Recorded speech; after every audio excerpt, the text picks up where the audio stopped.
You're listening to Staying Wild, the podcast where we ditch burnout and build outrageous success and lives the wild way. I'm Adelaide, the high-performance coach James Bond would secretly hire if pink was his vibe. I've helped over 500 high achievers land promotions, smash personal bests, pivot careers, achieve their full potential, and actually love their lives. Yes, I have. All in under a year. No fluff, just deep mindset work, potent energy, and breakthroughs worth popping champagne over. Now it's time to join me and Wolfie on the wild side with today's episode.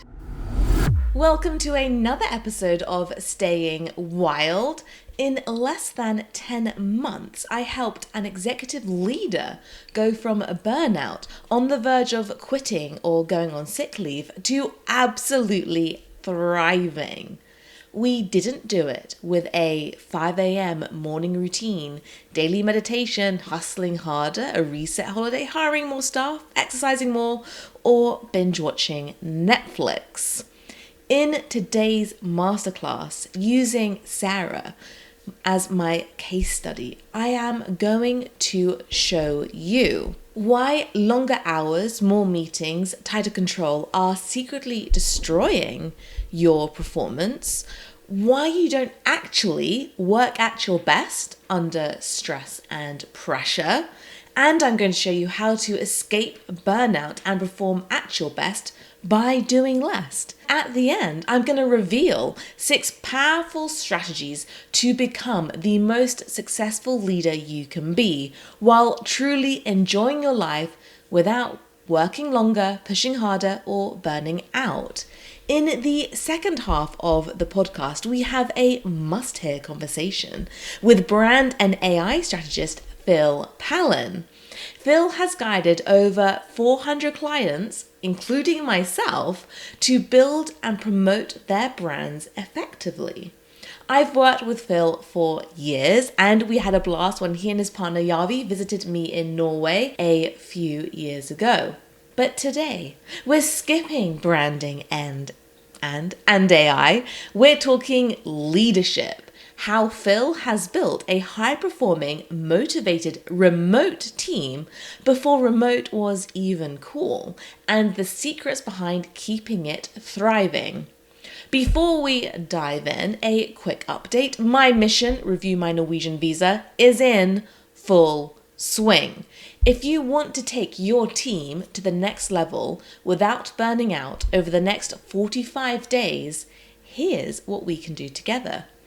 Increase on-time delivery, boost team positivity and resilience by 10 to 30% or more, lift confidence by 5 to 15%, again, or more, reduce stress and anxiety by up to 30%, and reclaim 1 to 4 hours each week per leader. And in the unlikely scenario we're not on track for 2 to 3 of our agreed KPIs, I'll work an extra 2 weeks for free. No risk, all reward. If this sounds like your kind of team performance upgrade, then book a free 20-minute diagnostic call with me. We'll pinpoint your team's biggest stress and energy drains and find one actionable change that could cut stress, as I said, by up to 30%. Link to book is in the show notes below. Now, let's get on with the show. Climbing in chaos, leading under pressure without burning out. One of my dream stages to speak on belongs to Neurona because their community is packed with high-performing professionals who also happen to love being in the mountains, such as myself. I love their gear. I still have their iconic bright orange trousers, and I've just been in love with that brand. And actually, fun fact, the CEO, Jørgen Jorgensen, it's still a family-run business, was one of my guests on my first award-winning podcast. I'm not sure if you can still find that podcast, but that was just, yeah. So they would just be dream client. So as part of my ongoing series, making masterclasses for companies I love until they hire me, this one is dedicated to you, Neurona. and I am very sorry for my English-Norwegian pronunciation. I want you to imagine you're leading a team halfway up a Norwegian mountain, not Gaustatoppen, as you can cheat with the secret cable car there, but a real trail. Think Bessingen, rugged, exposed. The kind of climb that feels a little bit like Ben Nevis, only wilder. And out of nowhere, as often happens in the wilderness, a storm hits. No warning. The path vanishes in fog in an instant. The sky opens up and you are soaked through to your underwear in minutes. You can't hear over the wind, and all the eyes are fixed on you, the leader. Your team is looking at you to decide what's the next best course of action. This is what leading in chaos can feel like. Not the tidy case studies of Harvard Business Review or the 5-step playbook peddled by a LinkedIn influencer, but the raw, wild reality. Sudden layoffs, investors stalling on funds for months, toxic or lazy bosses or colleagues, debt piling while bills demand payment. The results you're getting from your team aren't really matching what you asked for. Deadlines being missed, systems cracking under pressure, and a board detached from reality, but still demanding ambition KPIs. The mountain isn't theoretical, it's right here, right now, and you're expected to keep climbing. You're expected to hold it all together. Sometimes with a dream team at your side, sometimes with colleagues you'd never have chosen, but must carry anyway. You are the one reading the weather, hauling the backpack, and somehow keeping morale intact in the middle of the storm. This is the reality of leadership under pressure, and that's what we're unpacking today. How to lead in chaos without burning out.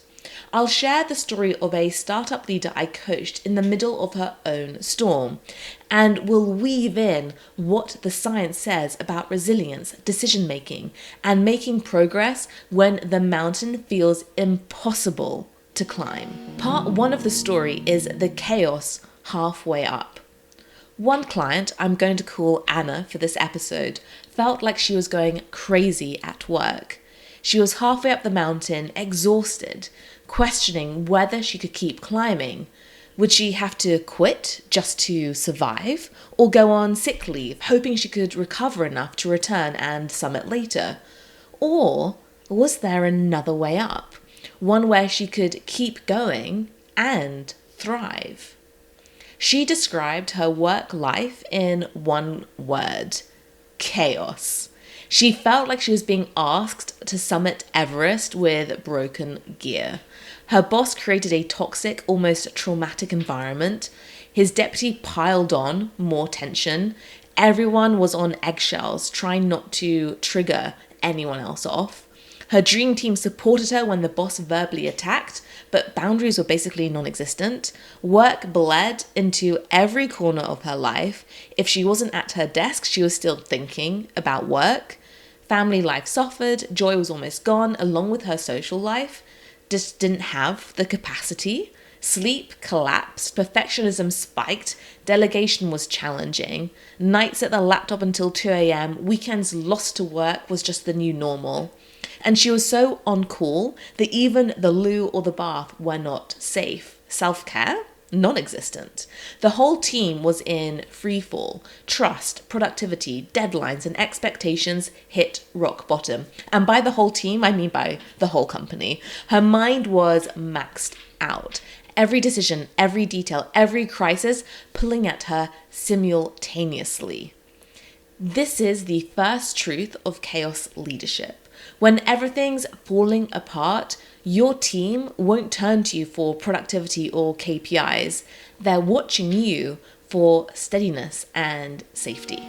Let's move on to part 2, pressure and performance.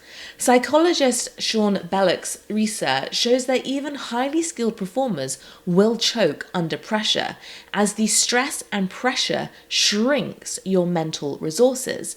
That's when you feel like you don't have the capacity to deal with certain things anymore, no matter how big or small they may seem. This means the more you try to be perfect when you feel stressed, anxious, or overwhelmed, the more likely you are to make errors, take longer to complete tasks, and overall reduce performance.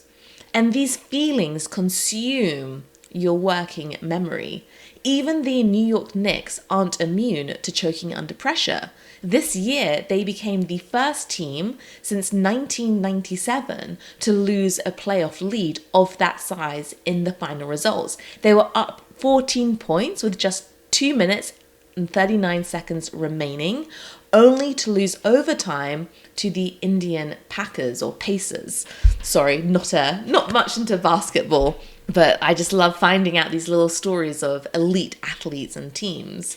Continuing this, at the Football Euro in 2024, England's players admitted outright the pressure got to them and their performance suffered as a result.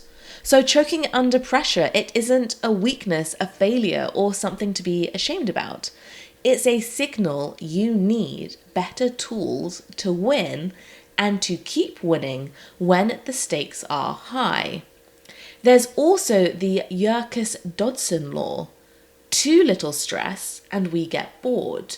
Too much stress and we burn out, choke, or see our output plummet. It's all about finding that sweet spot in the middle, the optimal challenge. I feel this reminds me of Goldilocks and the Three Bears. One porridge, ooh, too salty. Another porridge, ooh, too sweet. And then the final porridge, this is just right. That sweet spot in the middle. Because it's got to be sweet and salty just enough. Now, I often hear leaders say, I work my best when I'm really stressed and feeling the pressure. And I always pause at that. I find it so interesting because what I see again and again with my clients is that their performance actually soars when they're focused, rested, and anchored in unshakable energy, not when they're running on fumes, high stress, and pulling all-nighters. Early in our work together, I almost always ask one simple but powerful question. Do you really perform best under constant pressure and stress? Or is there a smarter, more powerful way to show up that will get you to the next level? We're looking for that sweet spot, that perfect porridge, where challenges feel exciting, pressure feels motivating, and well-being and health, most importantly, stays intact and actually thrives. Because let's be honest, the whole hustle hard, grind harder culture, darling, so last year. If you want to thrive in chaos or in a high pressure environment, your job isn't to grit your teeth, soldier on, and pretend the stress doesn't affect you. No more stiff upper lip here. Your job is to manage your response to the pressure and stress. And for your team, your job is to create an environment that supports them. Think of it like setting the pace on a mountain climb. Too fast, and people burn out and complain. Too slow, morale dips, motivation wanes, and people complain. At the right pace, keeps everyone moving, aligned, capable of summiting, and people are now enjoying the journey and wanting to show up as their best self. Let's take these lessons and insights into part 3, the switchbacks strategy. Anna was trying to power straight up the mountain.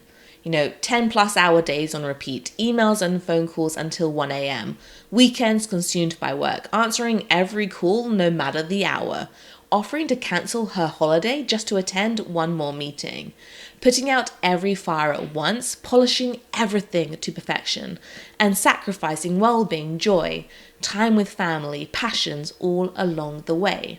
She was following the good girl rules or the rules of hustle culture and meeting society's expectations. But in the process, she was grinding herself into the ground. So we pulled her back. We talked about switchbacks. You don't climb a mountain straight up. It is brutal, exhausting, and leaves nothing in the tank for the way down. Honestly, I've been there, done it, and don't want to do it again. Instead, you zigzag. Now, it may feel slower, but it keeps you moving steadily. And in the end, you reach the summit faster, fresher, and with energy to spare. And if you've overtaken other people who are going straight up, like myself, and I've zigzagged, they are literally looking at you, either being like, how the hell are you doing that? Like, how are you going this quick up the mountain? Because they're literally dripping in sweat. Or, which happened this season, their friends then follow my path, zigzagging up the track. So zigzagging is the way to go, unless you're literally the goat. Because I have seen people go straight up, and I'm like, how are you doing this? That is like, I am bowing down to you. That's incredible. And here is how the mountain to leadership transition works. First of all, we're chunking the chaos. So instead of solving the whole crisis at once, you tackle one rope, one decision at a time, storm by storm. The next thing you do is marking those checkpoints. So Teresa Amabile's research shows that even tiny victories fuel motivation and lift your inner world. Remember the 1% compounding principle from the last episode? If not, go back and listen. Highly recommend, of course. Small changes stack up, adding up faster than you'd even expect. It certainly caught Anna by surprise, as you're going to hear soon. The next thing is healthy boundaries. Your time and energy are your most valuable currency. Decide how you want to protect them and set clear boundaries and start moving towards them. For Anna, one boundary I think we started to implement from day one was simple but powerful. No emails after 8 p.m. The next thing is mind your mind. Focus on the thoughts that guide you upward, not the ones that make you slip and spiral. We literally had this conversation over the weekend where in a startup, if you're not getting funding and you've run out of money, you could easily be like, well, what if this doesn't work? This is going to fail, and go down that spiral. But is that actually helping you? We decided, of course not. We want to be like, well, actually, what if it does work out? How can we make this work? What can we do to ensure it succeeds? So ensure you keep stepping into that upward spiral. And it can be so hard to do. I myself are in this position with my visa. It is very easy for me to freak out every day, basically, and be like, oh my God, this isn't going to work. What am I going to do? Okay, that's really not helping me going down that. But what is helping is, okay, well, what can I do to ensure I get my visa renewed? What are the actions can I take? What feelings do I need to step into? So really mind your mind and keep feeding the thoughts and the feelings that will help you succeed. The next thing is to hold your summit vision and to know what actually is it. So who is the leader you aspire to be at your peak? What beliefs, identity, and mindset do you need to carry with you every day? So it's a bit like imagining you are that leader, you're standing on the summit, you're the best leader you can possibly be, and understanding, well, who are they? What did they have to believe and identify as? And what habits do they have to have in order to get there? And then bring that into you today on your climb up. So we are really forging that trail. We're building habits and thoughts that align with your future best self. It's like laying a path that makes the climb smoother. The next thing is to anchor your power. Reclaim the reins of who you are. Root yourself in your strength. Stand firm against unfair treatment. You do have a choice. Consciously adjust your response to curveballs, stress, situations. This is your solid foothold in the storm. And finally, soothe your nervous system. Stop operating from survival mode. Feel safe in your body, calm in your mind, and act from strength, focus, and inner peace, not reactivity. Anna has done this so well. She's almost got bored at work, and that's a good sign. It means your nervous system has recalibrated. Think of it like dating. The exciting roller coaster guy that sets your system on fire, leaving you addicted to chaos. Does he like me? Does he not? Oh, but this is fun. This is exciting. This is horrendous. This up and downness is exciting. It is you being addicted to chaos, which sounds crazy and it might be uncomfortable to hear. And the safe guy who might feel boring, that's exactly the state your nervous system needs to thrive. It needs to feel bored, it's safe, it's content, it's peaceful and fully present. So taking these new insights and lessons, let's go into part 4, the resilience rope. Like Sean Belloc, performance psychologist Dr. Jim Lower emphasizes that stress is the stimulus for growth. So he compares stress and recovery to a muscle. Growth happens not from constant strain, but from adaptive stress, enough to challenge you beyond your current capacity without tipping you over into burnout. Again, too much stress, overtraining, exhaustion, too little, undertraining, stagnation, and interestingly, steady stress, so that constant strain, doesn't actually lead to meaningful improvement. For peak performance and resilience, Lower shows that the key isn't just how hard you push, it's how you recover. He found that elite athletes don't outperform others because they train harder. They outperform because they actively manage their physical, emotional, mental, and spiritual energies in the spaces between the actions. Recovery, in other words, is as critical as performance itself. I love Lower's ringing phone metaphor. Negative emotions aren't problems to suppress. They're signals ringing you, telling you it's time to recover. And this became a cornerstone of Anna's transformation. We built rest and recovery into her chaos, her resilience rope.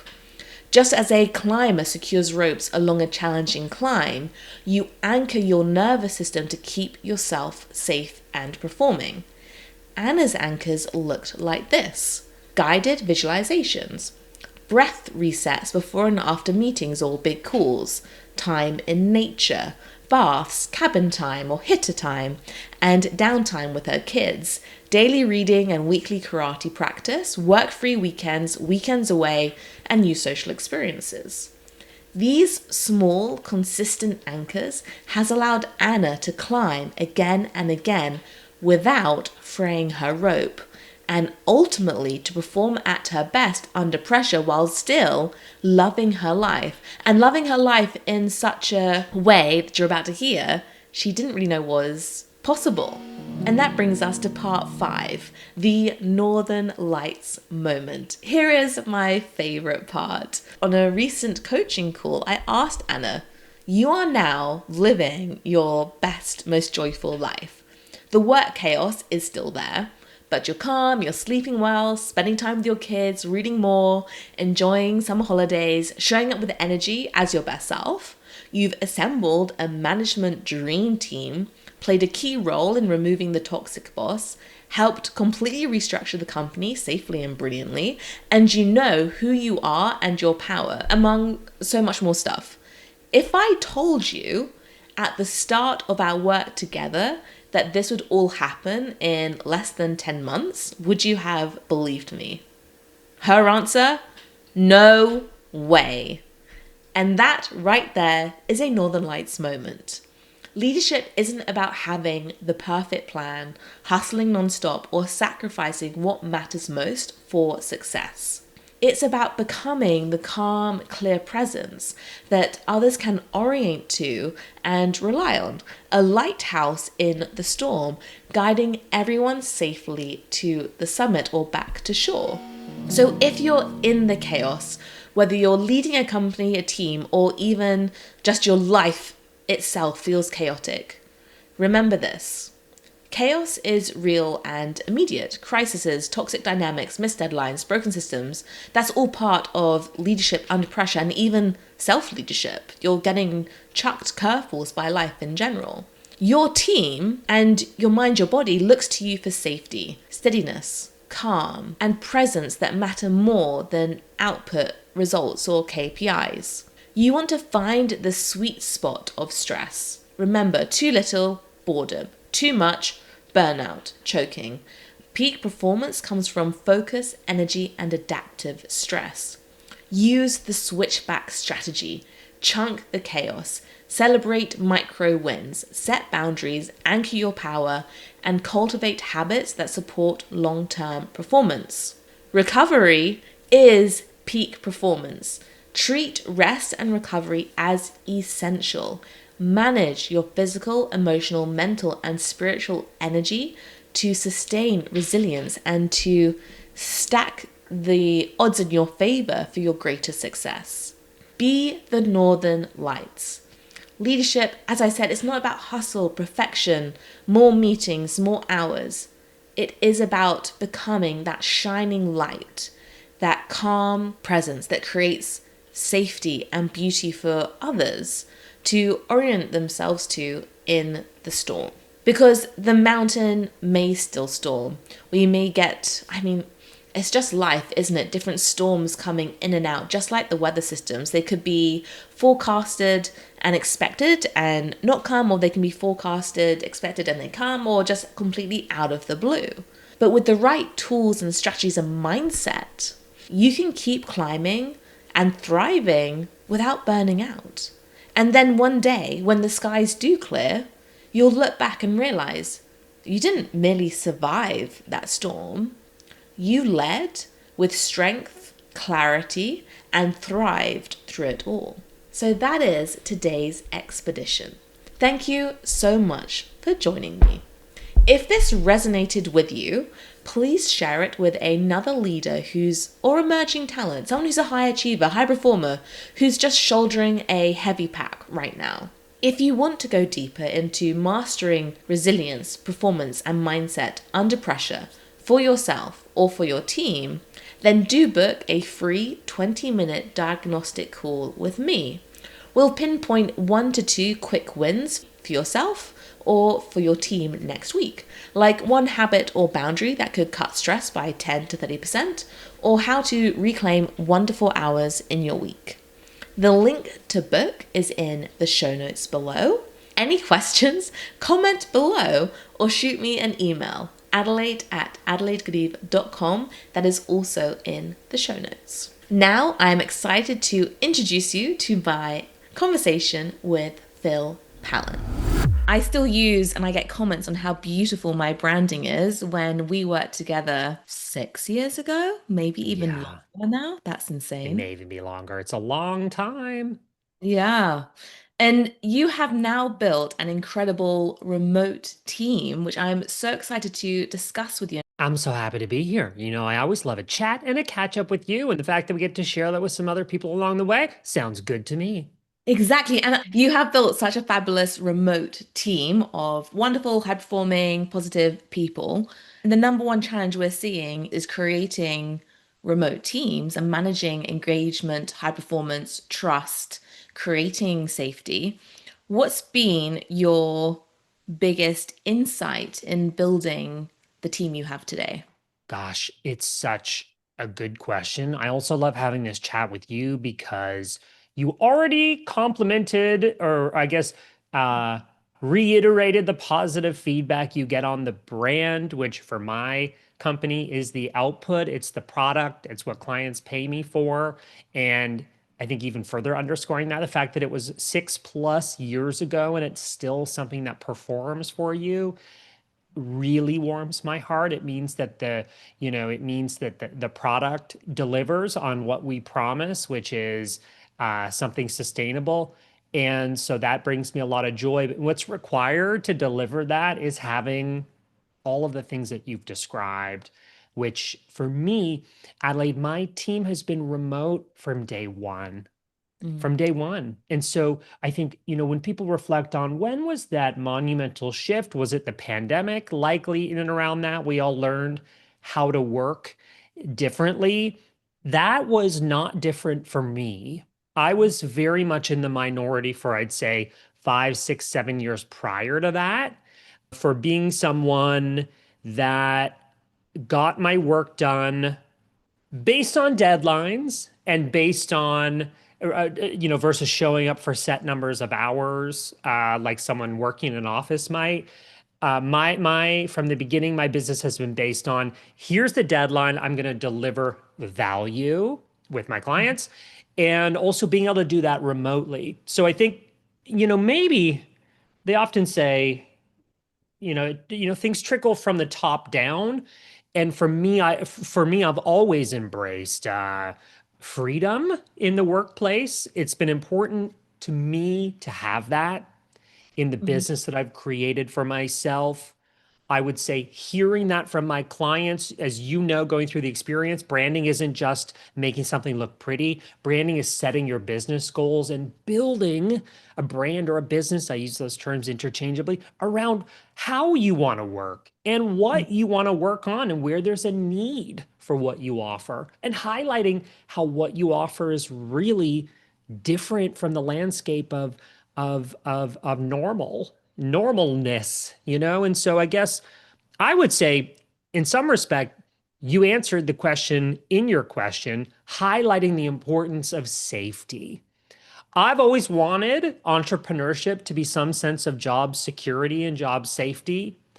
And I've always felt that way. I think people right away, they go, well, gosh, the safe option is going and working for someone else and getting paid every 2 weeks, on the schedule and showing up for my shift. But I have realized through my experience that actually entrepreneurship is a safer route. I have control over my time. I have control over my priorities. And more importantly, I don't put my fate entirely in someone else's decision. So that maybe is just kind of setting the pace for my leadership perspective. It's been really important. So taking that into consideration, it's had a huge impact, I think, on the culture that I've created. I have generally had a pretty small team. I've also had a very loyal team. So my most recent contractor has been working for me for 3 years. The Mhm. majority of my team have worked for me for longer than 10 years. And that's a business that's 15 years old.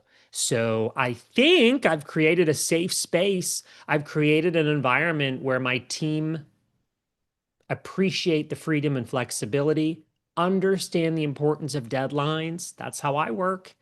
And maybe to finish that thought off, feel safe expressing their opinion when things go well, and maybe when things don't go as planned. I think I'm generally a pretty happy and positive person. When I did my skills assessment, positivity is my number one skill. And I actually think that has had an impact on people's decision to stick with me, and not just me, but the work. Um, and yeah, I'm very, very conversations like this remind me, gosh, that's a pretty cool aspect of my business. I guess I'm used to it, but I love this kind of self-reflecting. To be an entrepreneur and have people working for more than, sorry, I'm talking too quickly, for more than Yeah. 10 years is really special. It is. It is. And be contractors. So Mhm. only once in 15 years of work have I hired an employee, and I'll fire that employee 4 months later. So I'm not a big believer in employing people full time. It has not worked well either for the employee Mhm. and the employer. That's me. I found it very stressful. For me, contractors, people that work on projects on a contract basis, have been incredible. There are laws specifically in the US where you have to be careful on what you're asking your contractor to do in case it qualifies them as an employee. So I'm always careful of that. But the truth is, my greatest success has always been not giving 100% of the pie right up front and saying, here's the salary, here's the responsibility, 40 hours, go. I have never done that. I've always said to my contractors, let's try something together that's small so that we can understand if this is a win-win. And certainly, as I learn your skill set and understand your strengths, you can best believe I'm going to be handing over more responsibility as I see that as, as I see the fit, as I see that as being something that you can help me deliver. So start small is my recommendation. Start on one specific project before you promise the whole pie. One specific project, let that person prove to you that they're up for the challenge and then scale and increase. And for me, that kind of contractor arrangement, I should say, has worked beautifully. Mm.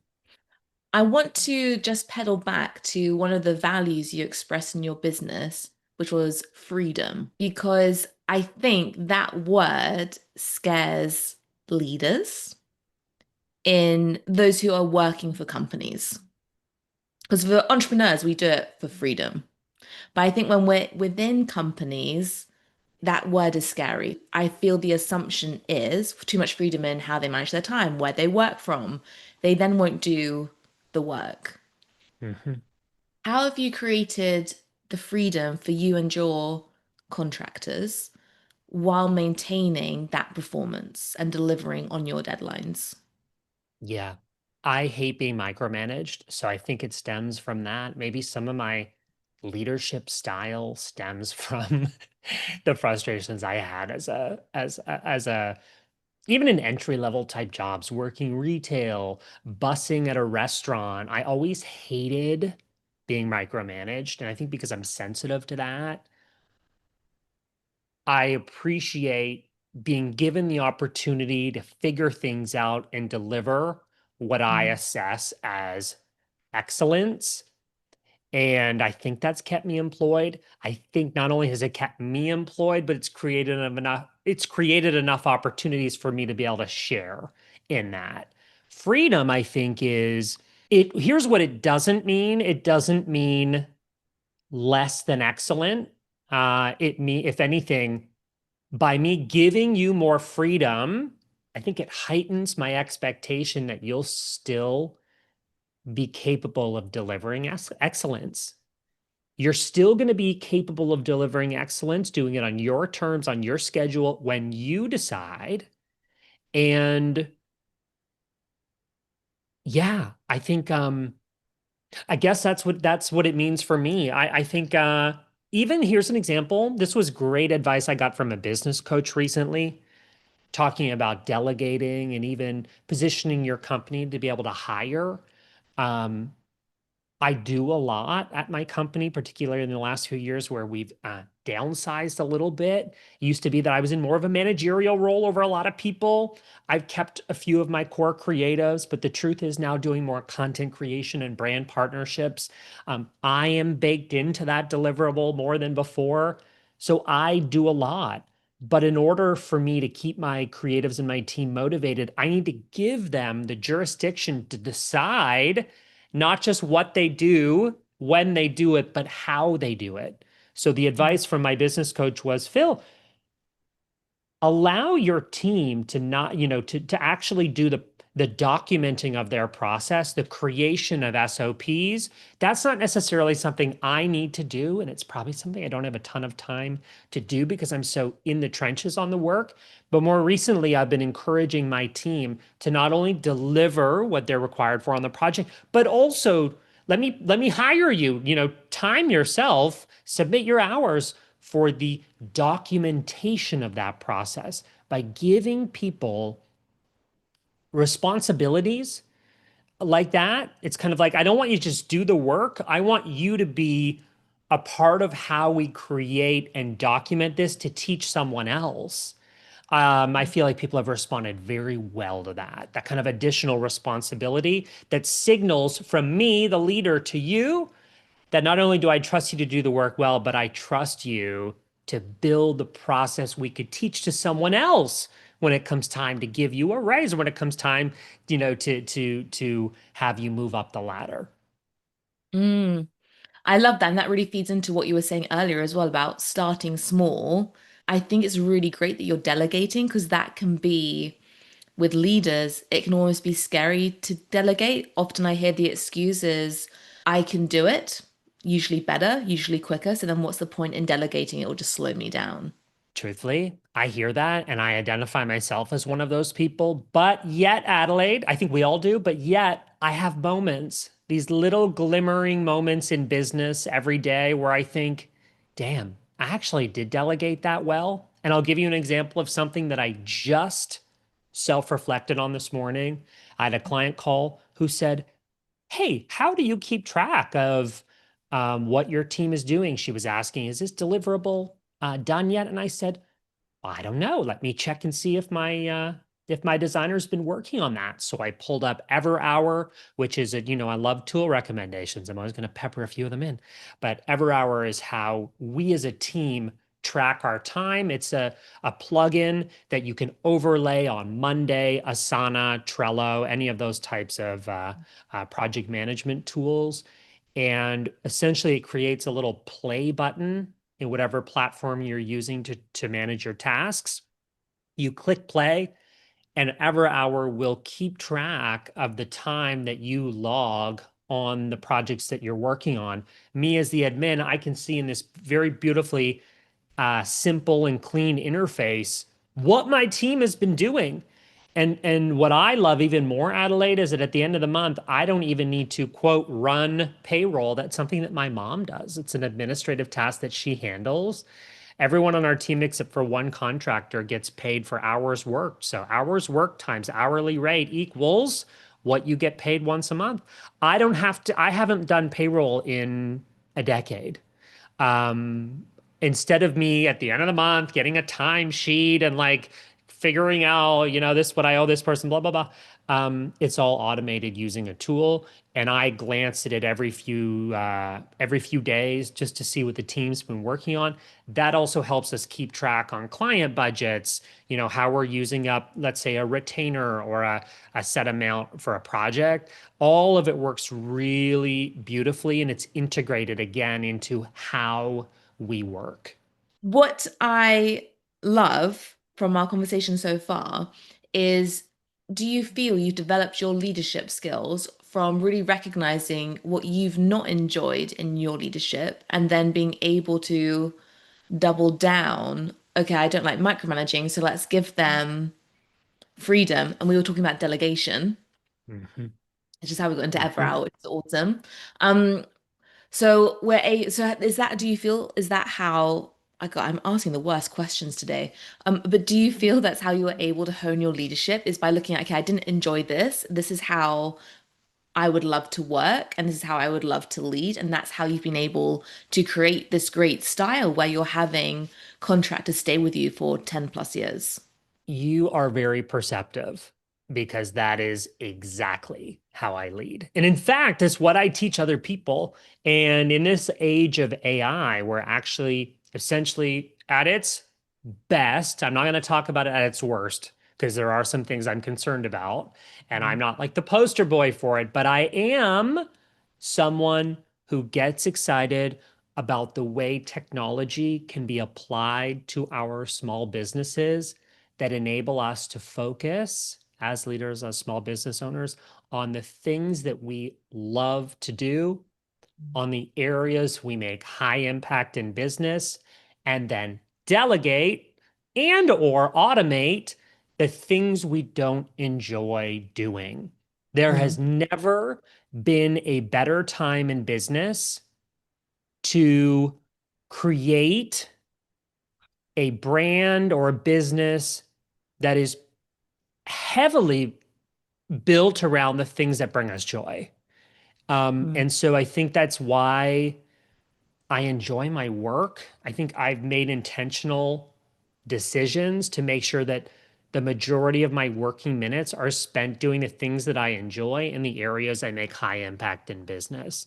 And I mm. think, I mean, I guess I haven't thought as much about this, but you're helping me pause and actually reflect. That's what I've done for my team as well. If a contractor says, "Hey, I don't really love doing this. Do you have any ideas on how we might be able to automate that? Or, could we delegate this to someone else?" I hear that and I take action on it because it's very important to me that my team is happy and fulfilled by the work. I really like that. And I think that can be brought into more traditional business setting is by asking your team, like, what do you love to do? What don't you love to do? And then actually, obviously within a team we're employed, but is there like, does someone else like doing that? Is that someone else's strength and how can we help you follow your joy more. I know in Norway it's a really big thing for those to go to their winter or summer cabins and they love to have Fridays off. And it was quite interesting talking to some of my friends where they didn't have that freedom and it was like you were allowed, but the leader made it awkward or it was frowned upon to work from home on a Friday and you could feel the resentment building up. And so for me, then I would take on the responsibility of proving that leader otherwise. I'm not exactly sure how I would do that, but I know I'd be motivated to do it. How do I, like a lawyer might, argue a case for Mm, why giving me that Friday off will actually lead to better work? I often find a slight shift in mindset from me to you is incredibly powerful. And I mm, think particularly workers that are a little more novice or new in the workplace. I sound like an old person saying this, but they're a little too me focused. Here's my goal. Here's what I want.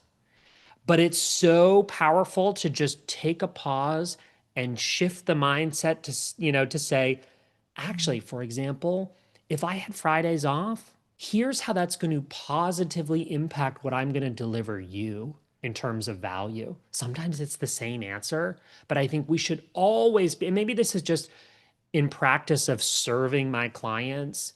I had a very wise client say to me once, and he's a celebrity hairstylist. He said, Phil, at the end of the day, all we do is serve others. And I thought that's really powerful. And I have his voice in my head often. It's true. Regardless of what level you're at in work and in life, many of us serve others. Beyonce on stage, who I just saw, and she was amazing in London, serves millions of people, her fans. And so let's not let ego get in the way and let's be productive in making sure that we can achieve our own goals and desires by making that quick little mindset shift from me, here's what I want, to hey, here's what you want, and here's how I think I can deliver that better. I really love that. And I sound like a broken record on my masterclasses in the main podcast episode because I keep saying the quality of the questions you ask equals the quality of your life. And that is such a great Absolutely. quality question to ask. And you're so right. We're so often so focused on us and maybe even playing into victim mode, like, oh, I can't go to my cabin on Friday because I can't work from home. But as you said, have we switched it around and actually given them a reason and great reasons that will allow us to have more of that freedom? Yeah. I recently did something kind of surprising for a business owner. I felt it was time for one of my contractors to increase their hourly rate, something I thought about for a few months. And then I got a good advice from a friend because I had said it out loud. And my friend said, that person will work for you forever if you take that first step and go to them and suggest it could be a incremental increase. I thought about it and I until I decided one day it was the right day to say to this contractor, look, you're doing excellent work and you're doing it really efficiently. I think it's fair for you to increase your rate. And I'm telling you, my contractor, the way they reacted, signaled to me that that person was loyal. Um, and that's not me trying to get like brownie points. That's a real experience. I felt that that person was delivering value for me that was not reflected entirely by how much I was paying them. And so, yeah, that's kind of a cool little moment that happened recently that I thought I would share that's relevant to this kind of discussion. Definitely. And again, I love that because not often in the workplace are we individually rewarded in whether it's financially or even if it's like, hey, like here's a voucher to go get coffee at your favorite place, like Joe and the Juice or something. And you're right, Yes, it it's those doesn't always have to small, be money. It can be a gift. It can be any kind of form of recognition. yeah, because those small things, as you said, and as your friend said, that create such loyalty. And I feel they're the little things that will increase engagement, that will encourage you to turn on your video or come into work if you feel that you really are valued Hmm. and your work is being recognized. Amen. Have you done anything specifically in your business to, or have you even needed to create greater engagement or to increase performance? Or have you, because of the standards you set when they come in and the excellence you you set, is if that's the right word, have you ever Yeah. had to deliberately do a conversation or a strategy to enhance this, or because of the culture you've already so well created, your kind and the way you choose your people, it just like they just slide in quite seamlessly. Yeah, I mean, what comes to mind is just communication. I Mm, try not to, if things are bothering me or if I think something can be done better, then I'm mindful of how I approach that. And mm, I'm mindful of making sure it's communicated in an empowering way. So for me, it's mm, nothing more than just making sure that through strong communication, um, we achieve those goals that I have. And sometimes they're very lofty. But I think the way or the solution that I've always seen is just by really making sure that my communication skills are on point to give that person a chance to participate, give feedback, give opinion. A lot of times if I'm concerned about something or even borderline angry about something, as soon as I hear that other perspective, I go, "Oh, you know what? I understand where that person's coming from." mm. Hugely important. Hugely important. I love the language you're using, communicating in an empowering way, because that in itself, when we're coming with this intention, it's already changing the way you're communicating. Yes. Because I mean, we want that person to be motivated to Mm, make an improvement, make a difference if that's required or if that's what I've assessed.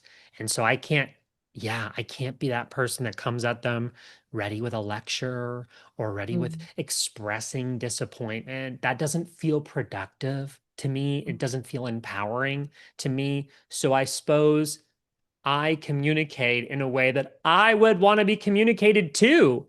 And mm, I do believe almost like, when a parent is not strict, you almost feel more responsibility, to make sure that you show up in a way that mm. respects that trust.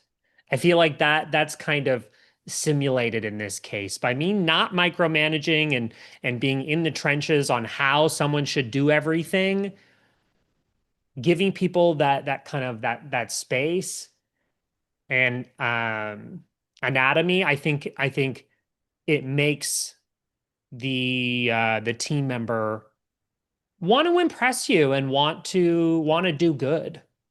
Mm. I really love that. As we wrap up, is there one piece of advice you would give to someone who's maybe working a bit more traditionally, as a leader to increase engagement or trust or that sense of freedom within the team? Communicate it from day one. Communicate it from day one. Don't let things fester. Really put a lot of energy from the onset into communication and perspective shifts. I find that if that's not done initially, then it sets a really kind of dangerous um, precedent moving forward. So I would say right from the early stages, before being, quick to hire someone because you need someone to deliver deliver on a project, super important that you create and vocalize those expectations. And I would just say do it in a way for your team that you would want to be on the receiving end of. That has always worked well for me. You're so right. We're not looking like the high performance. My gosh, I don't know what's going on with me today. That's But fine. when we're, I said anatomy and I meant autonomy. So there we I'm are. glad I'm not the only one. But you're so right. When you're creating a high-performing team, and we do know this, but I think it is sometimes forgotten that actually it starts from the hiring process and even how you communicate the advert. Yeah, it does. It starts in the questions you ask in an interview, the way you communicate something in an email. All of that is really indicative. And that comes very nice full circle into how you even have created the brand, or even how the company has created the brand and how that's also communicated and expressed. I mean, yeah. I mean, it's. I'll finish on this thought that branding isn't just making something look pretty. It's really identifying what are your goals as a business, what do you want to achieve, and making sure that that is represented not just who you are today, but who you want to become. We're actually manifesting that by vocalizing that now, not just in what you say, but in how you behave. That is incredibly powerful. Thank you so much. For those who have loved this conversation as much as I have, where can we connect with you? Sure. So I'm on the internet often. I post a video, sometimes 2 videos a week on YouTube. I'm often on Instagram and LinkedIn. And then I've got my website, philpallen.co. On there, I have branding examples, all kinds of free resources. philpallen.co/tools has all of my AI tool recommendations on there. And I keep that updated by category. So lots there for people to sink their teeth into. And I appreciate you so much for having me on. Thank you so much. And I'll put all of that in the show notes. It's been an absolute pleasure and joy. Thank you. Yeah, once again, just thank you so much. Thank you for having me. That's it for today, wild ones. Please rate, review, subscribe. This really helps me with the podcast algorithms to reach more wild-hearted souls. Remember, we have our wild bonus episode out on Thursday on YouTube and Spotify. Until next time, darling wild ones, try not to do anything I wouldn't do, which quite frankly leaves you with plenty of options.